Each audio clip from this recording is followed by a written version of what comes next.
美军又爆出了多起气球事件，并且这次涉及到的相关情况更多。来看详细分析。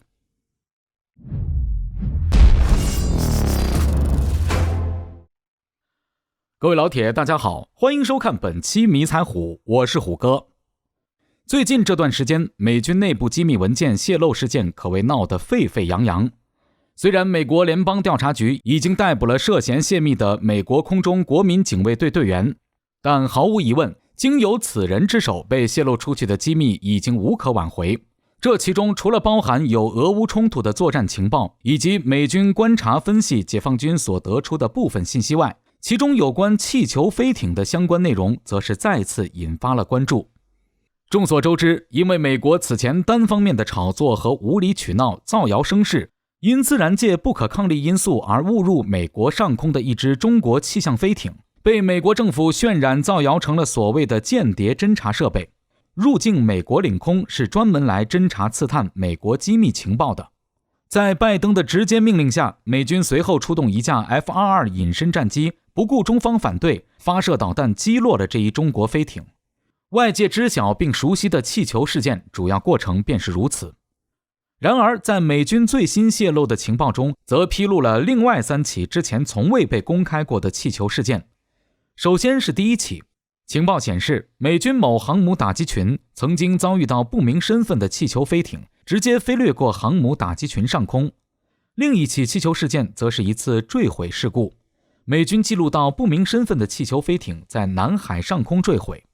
而在最后一起气球事件中，美军侦察到的情报则显示，该气球正在进行一次环球航行，并且拥有先进的监视技术手段。除开被美军击落在美国本土近海上空的那只气球外，这另外3起气球事故确实是此前从未听说过，而美军泄露的情报里也并未记载更多有价值的详细信息。至于飞越航母打击群、坠落南海、正在进行环球航行，则都是美军单方面描述的说辞，目前来讲仅供参考。而这其实也能从侧面说明一个现实情况，大型气球飞艇这种飞行器突然出现在全球各地高空的情况可以说并不少见，美军自己泄露的这份情报就能证明这一点。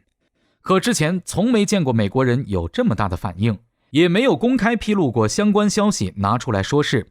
偏偏上一次中国气象气球因为不可抗力误入美国领空，就被美国专门拿出来大肆炒作，最后还予以击落。一番对比下来，很难让人不怀疑美国这是别有用心，为了达成某些目的而专门这么做的。另一方面，从美军泄露的这份内部情报文件中，我们其实也能发现一些新细节，并证实先前的猜想。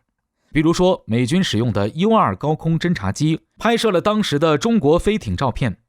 照片中显示，该飞艇上除了搭载有太阳能电池板外，并未发现有任何疑似军用侦察设备。如此一来，这就造成了一个问题，美军派出 U-2 侦察机拍摄中国飞艇的时候，当时已经把中国间谍气球侦察美国情报的话给放了出去。这要是没找到侦察设备，美国这已经放出去的话，岂不就很难圆上，自己打自己的脸了吗？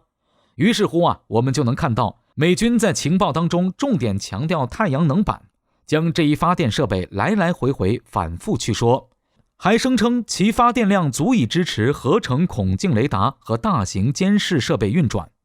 那么问题来了，既然供电系统足以支持，那么实际设备又在哪里呢？怎么 U-2 拍摄的照片里没有看到呢？这就是美军情报中提及的说法最自相矛盾、难以自圆其说的地方。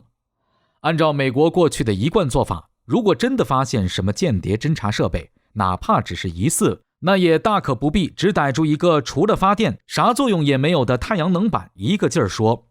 倘若美军真的发现了什么有价值的侦察设备，那必定会对其单独拍照，局部放大来进行分析。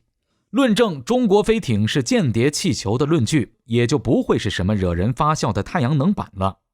换个角度讲，正因为美军找不到所谓间谍设备的证据，绕来绕去，除了太阳能板就无话可说，才会有这么让人啼笑皆非的情况出现。